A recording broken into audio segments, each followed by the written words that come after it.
नमस्कार, मानस मिश्रा वाली न्यूज 25/7 में आप सभी का बहुत बहुत स्वागत करता हूं।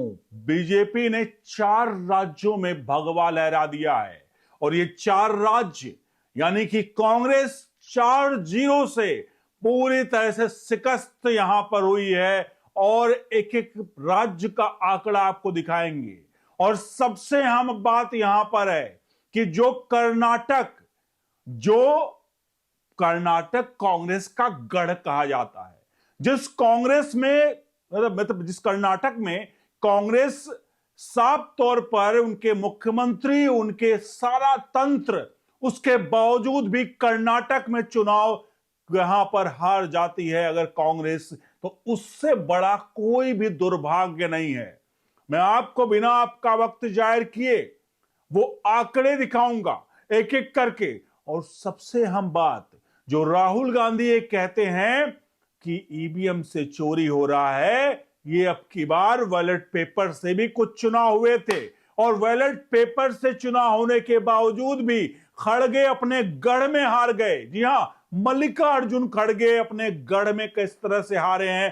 कांग्रेस के सर्वे सर्वा अगर कहें, अगर ऑफिशियल, वैसे भले रिमोट कंट्रोल से सरकार चल रही हो, लेकिन कांग्रेस के सर्वे सर्वा खड़गे अपने घर और गढ़ दोनों में हारे, यानी यहां कर्नाटक में हारे। चलिए ले चलते हैं एक एक करके आंकड़ों की तरफ, एक एक राज्य ले चलेंगे जहां कर्नाटक, गोवा, महाराष्ट्र और जो है केरल, हर जगह पर करारी शिकस्त देखने को मिली है।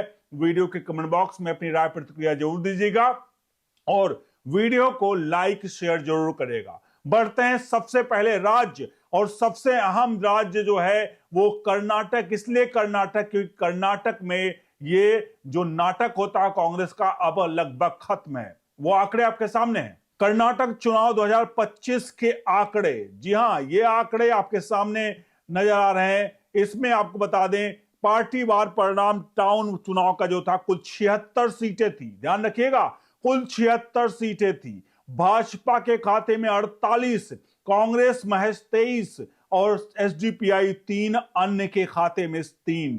ये आगे अगला ग्राफ, क्योंकि ये ग्राफ जो है वो क्लियर करेगा कि आखिरकार क्या कुछ है यहां पर इस वक्त कांग्रेस के गढ़ में। ये देखिए, कुल 76 सीटें, जहां कर्नाटक गढ़ है, कुल 76 सीटें। और देखिए ग्राफ, एक बड़ी सी बिल्डिंग दिख रही है आपको, 48 सीट बीजेपी और 23 कांग्रेस के खाते में।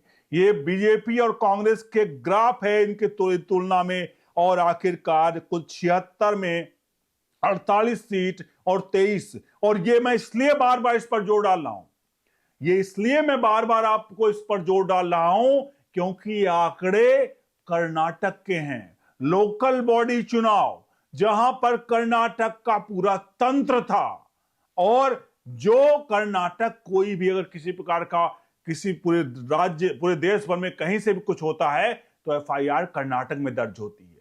तो आखिरकार पूरे तंत्र को जब देश भर के लेकर कर्नाटक चल रहा है, अपने राज्य में अगर सोचिए 23 सीट ला रहा है और बीजेपी 48 सीट लेके आ रही है, इसका मतलब वो 23 सीट भी धांधली से आई होगी, ये लोग अब आरोप लगा रहे हैं। तो ये है कर्नाटक का नाटक जो अब खत्म हो चुका है। और एक जो लोकल बॉडी चुनाव थे जहां पर 23 सीट पर सिमट गई, 76 में 48 बीजेपी लेकर यहां पर सबसे बड़ी पार्टी और चुनाव जीत चुकी है। बढ़ते हैं अगले चुनाव की तरफ। अगला चुनाव है महाराष्ट्र का। जी हां, अगला राज्य, माफ कीजिए, अगला राज्य है महाराष्ट्र का। और महाराष्ट्र के अब आंकड़े आपके सामने दिखने जा रहे हैं। महाराष्ट्र के आंकड़े, महाराष्ट्र चुनाव के 2025 के आंकड़े आपके सामने आ रहे हैं, जिसमें कुल 288 सीटें थी। ये 288 सीटें, अब बढ़ते हैं आगे की तरफ। इन 288 सीटों में कांग्रेस 28, शिवसेना उधर जो है, जो यूबीटी उद्धव ठाकरे का गुट था, वो 9, और एनसीपी यहां पर शरद पवार गुट का 7 सीटें।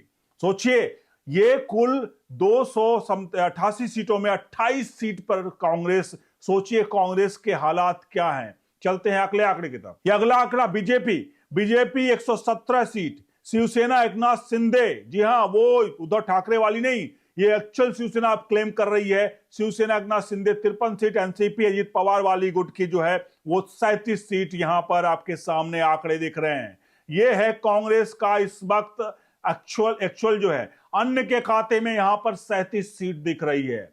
अब हम बता देते हैं पूरा फाइनल आंकड़ा आखिरकार महाराष्ट्र का क्या है। ये आपके सामने फाइनल आंकड़े महाराष्ट्र के कुल 288 सीट पर फाइनल आंकड़े जो हैं बीजेपी के खाते में 207, कांग्रेस के साथ खाते में 44 और यहां पर अन्य के खाते में 37 सीटें। अब सोचिए ये क्या हालात है कांग्रेस का कि अन्य के बगल में जाकर बैठी है 44 कांग्रेस और अन्य 37, जहां 207 सीटें बीजेपी। अब ये लोग कहते हैं कि भैया ये तो वोट चोरी है।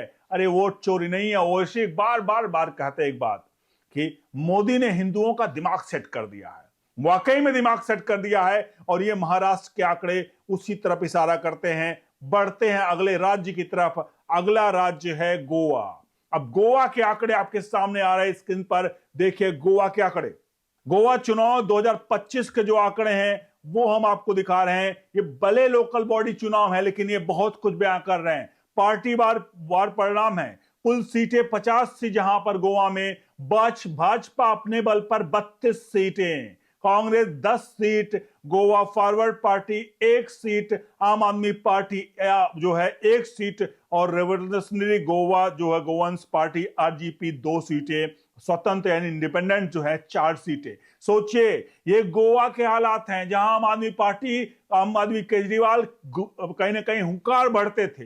2 सीट पर सिमट गया आम आदमी पार्टी और कांग्रेस का भैया उसका डब्बा जो है वो गोल है ही। भाजपा 32 सीट और कांग्रेस 10 सीट, 50 सीटों में 32 सीट। सोचिए ये स्ट्राइक रेट है, सीधे तौर पर 64% का स्ट्राइक रेट है बीजेपी का। ये है हालात इस वक्त कांग्रेस का कि आखिरकार कांग्रेस के क्या हालात है। 10% मतलब कुल मिला के 20% का स्ट्राइक रेट है यहां पर कांग्रेस का। 20% का स्ट्राइक रेट और बीजेपी का 64% का स्ट्राइक रेट। कैसे दिखेगी आगे बीजेपी? गोवा का यह हाल है। बढ़ते हैं अगले राज्य की तरफ। यानी अब तक हम 3 राज्य दिखा दिए हैं और बीजेपी 3-0 से आगे है। कांग्रेस का अब तक खाता भी नहीं खुला किसी राज्य में। बढ़ते हैं अगले राज्य केरल की तरफ। ये केरल वही राज्य है जहां पर लेफ्ट कांग्रेस का डंका बजता था, लेकिन केरल के आंकड़े अब आपके सामने स्क्रीन पर नजर आ रहे हैं। ये है केरल के आंकड़े। कुल 101 सीट थी केरल में, बीजेपी के खाते में 50 जाती है 101 में, लेफ्ट के खाते में 29, कांग्रेस 19, अन्य के खाते में 2 सीटें, कुल 101 सीटें। अगला ग्राफ मैं आपको दिखाता हूं। यह है अगला ग्राफ। ये आपको बहुत कुछ पता कर रहा है। ये तिरुवनंतपुरम म्युनिसिपल कॉर्पोरेशन का चुनाव था। यहां कुल 101 सीटें थी जिसमें से 100 सीटों पर चुनाव लड़े गए थे, एक पर चुनाव नहीं हुआ था, जिसमें बीजेपी के खाते में 50, लंबी बिल्डिंग दिख रही है बीजेपी की, 29 जो है लेफ्ट के खाते में और कांग्रेस 19 पर 2 अन्य के खाते में। तो ये ऊंची बिल्डिंग साफ दर्शा रही है कि केरल जो गढ़ हुआ करता था कांग्रेस और ये जो लेफ्ट का है, वहां पर अगर उसकी राजधानी तिरुवनंतपुरम में ये म्युनिसिपल कॉर्पोरेशन के चुनाव में बीजेपी अगर सेंध लगाती है, इसके लिए प्रधानमंत्री नरेंद्र मोदी ने ट्वीट एक के बाद एक किए थे। आखिरकार वो ट्वीट साफ तौर पर बता रहे हैं कि बीजेपी ने पूरा तरह से अब की बार वो परचम लहराया है। वो आसान नहीं है क्योंकि जो राजधानी किसी प्रदेश की, राज्य की, वो सेंटर पॉइंट होता है और जब आपने राजधानी को जीत लिया, साफ तौर पर पूरे राज्य के लिए मैसेज है। यही है केरल में, जहां केरल में 100 सीटों में 50 यानी 50% का स्ट्राइक रेट बीजेपी का है और 19% का स्ट्राइक रेट यानी फेल है। 29% का स्ट्राइक रेट लेफ्ट का फेल है, यानी दोनों फेल है। 3rd डिवीजन से भी ज्यादा ग्रेड, 4th डिवीजन भी ग्रेड आ चुके हैं इनके। यानी ये हालात है। कांग्रेस तो मतलब 5वां डिवीजन भी नहीं कर सकते कि 100 में से 19% स्ट्राइक रेट लाके क्या करेगी कांग्रेस। यह है कांग्रेस का असली चेहरा। 4-0 पूरे देश में राम पर सवाल खड़े करने वाले, हराम में राम को ढूंढने वाले, लेकिन इनको पता नहीं कि हराम में राम है, कड़ कड़ में राम है। आपसे नो इस वीडियो के कमेंट बॉक्स में अपनी राय प्रतिक्रिया जरूर दीजिए, वीडियो को लाइक शेयर जरूर करिए। बने रहिए ओनली न्यूज 24/7 के साथ। बहुत बहुत धन्यवाद।